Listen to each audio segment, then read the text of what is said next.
Hey friends, how's everybody doing today? This is Thor, and we're here to open some boxes.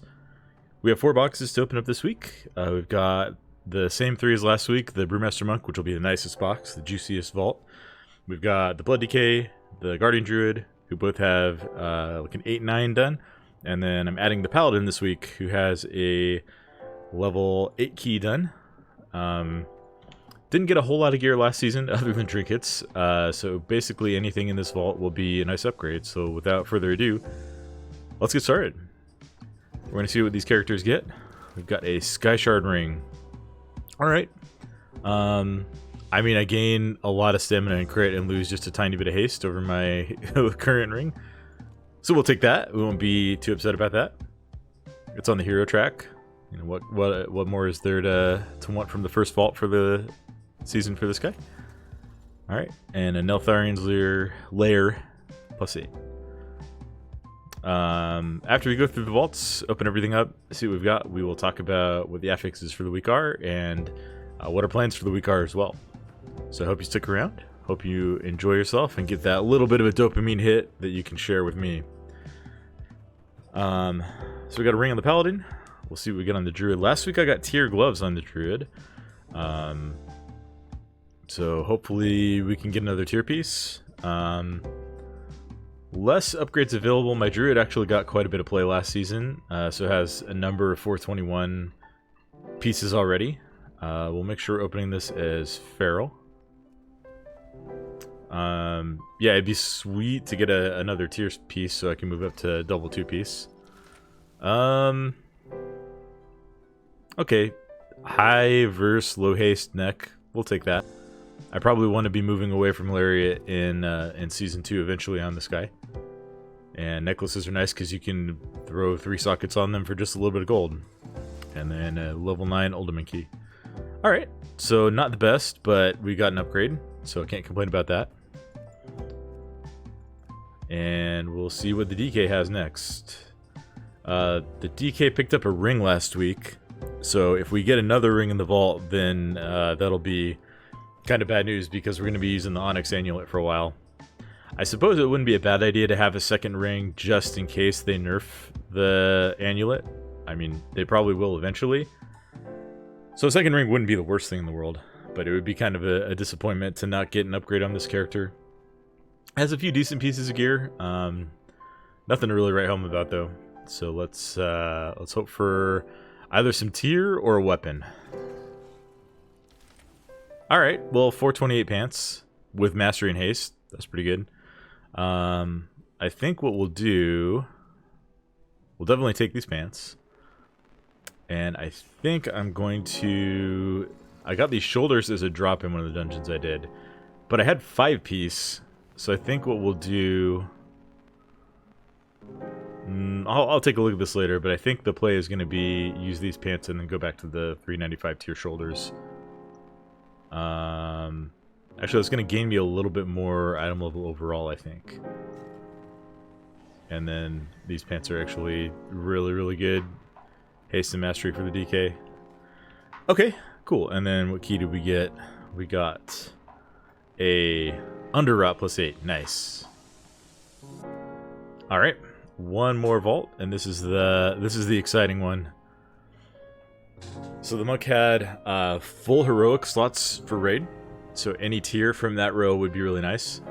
Also has 2 +18 slots. I tried to get a +20 done last night, but ended up missing the timer by a couple of minutes on my 19 Vortex Pinnacle, and wasn't looking to try and get into a pug at, you know, a little after midnight. Yeah, we should have some really, really nice options. I'm going to open this as Windwalker, I think. I have a defensive trinket already from raid. I have an Iridius fragment too, which kind of annoyed some of my guildies because I got it and then it was an item level upgrade, so I couldn't trade it.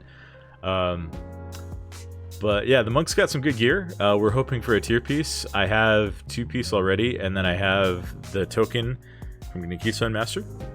So if we get another tier piece here, we will be 4-piece gaming. Let's see what we got. Okay. Alright, I think I see what we're gonna take here, but let's just go through all these items. So we've got 428 pants, mastery and crit. We've got a cloak, drape of the Dragonflight trials, but I have the crafted tanking cloak, so I'm not taking this.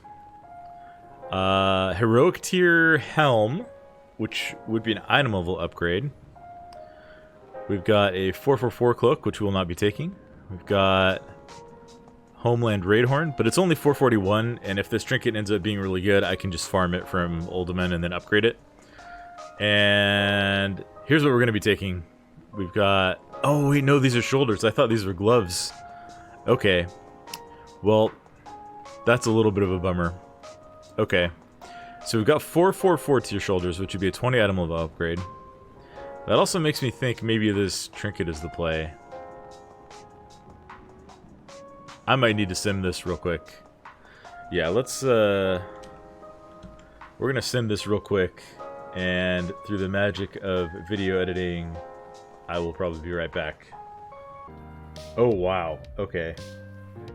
Alright, so I've just finished running my sim. And this trinket is actually a massive upgrade compared to what I have, for DPS at least. It is simming... So I'll compare it to the highest eye level that's taking the shoulders. And compared to the shoulders, it is a 3300 DPS upgrade.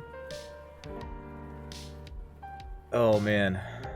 Yeah, I think we have to take that. We can always upgrade the shoulders, but I could always farm a trinket too.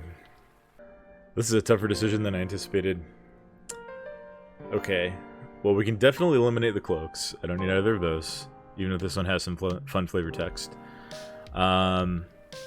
Definitely eliminate the tier helm that I would need to upgrade.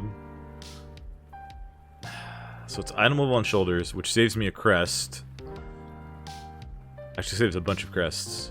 Or it's a trinket that I am probably not going to use all of the time. This would be double on use too. I think I'm talking myself out of the trinket. Let's see. Let's... I'm going to humor myself and see what other brewmasters are running on Subcreation. How many people are actually running this trinket. I know this is going to be a little bit, let's see, a little bit scuffed because not many people are going to have this trinket at high item level yet. It looks like no one is running this at all. I do have a 415 whetstone too, which is probably better if I want to run a DPS trinket option. Yeah, I think we're just going to take the shoulders. It's a 20 item level upgrade. I probably won't replace these for the whole season. Unless we end up like 447 shoulders and we have full sockets late in the season in the vault. So yeah, we're going to take the shoulders. I am a little bummed out that I got the shoulders and helm as tier options when that's what I already have. So we won't be heading into this week as 4-piece gamers. Not yet. But an upgrade's an upgrade. And we've got an 18 Halls of Infusion as our keystone. So let's upgrade these, and then, most importantly, let's transmog them real quick. Alright, now let's talk about affixes for the week before we wrap it up here. So this week's affixes are Tyrannical, Incorporeal, and Spiteful. So Spiteful is kind of the same that we've always had. Mobs die, ghosts spawn, you run away. Might be a little tricky in some of the dungeons. We do have a lot of like narrow hallways. I'm thinking like Uldaman, these are going to be pretty nasty. There's some spots in Halls of Infusion that get pretty tight where it can be really annoying to run away from them. Neltharian's Lair, especially in like some of these corridors, could be a little spicy.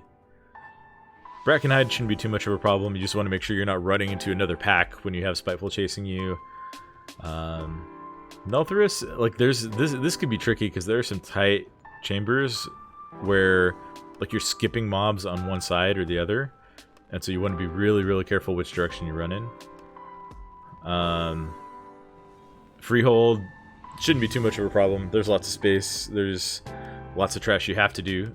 Underrot, There's a couple spots in Underworld where it could be a little tricky, and then Vortex Pinnacle is kind of a free affix because the density, the mob density in that place is like so forgiving. So Spiteful shouldn't be too bad, and then Incorporeal, this is one of the new affixes, so it's kind of cool that we're seeing it for the first time on the live servers. What's going to happen with this affix is during combat, periodically, additional mobs will spawn, and these mobs will start doing a cast. You need to either crowd control them or interrupt their cast. With all the interrupts that you have to do on trash packs this season, you're probably going to want to have classes that can crowd control these. Now, they're completely immune to damage, so you can use things like Polymorph, you can use things like Paralyze to take care of them. And once they're crowd controlled, they will despawn. So when they spawn, they will automatically despawn after 20 seconds. They do a cast that if it gets off is probably going to cause a wipe. So you want to make sure that you're crowd controlling these. If you have any sort of long form, low cooldown crowd control ability, you can handle these. You just want to make sure that you're at least bringing like 1 or 2 classes that can handle them. If you have a Warlock friend, this is a great week to invite them to a key because they can handle 2 of these on their own with Fear and Banish. You can use any sort of crowd control on these abilities. So even things like Turn Evil from a Paladin or Hibernate from a Druid are good options this week. You just want to make sure that you have at least 3 of those available within your group comp.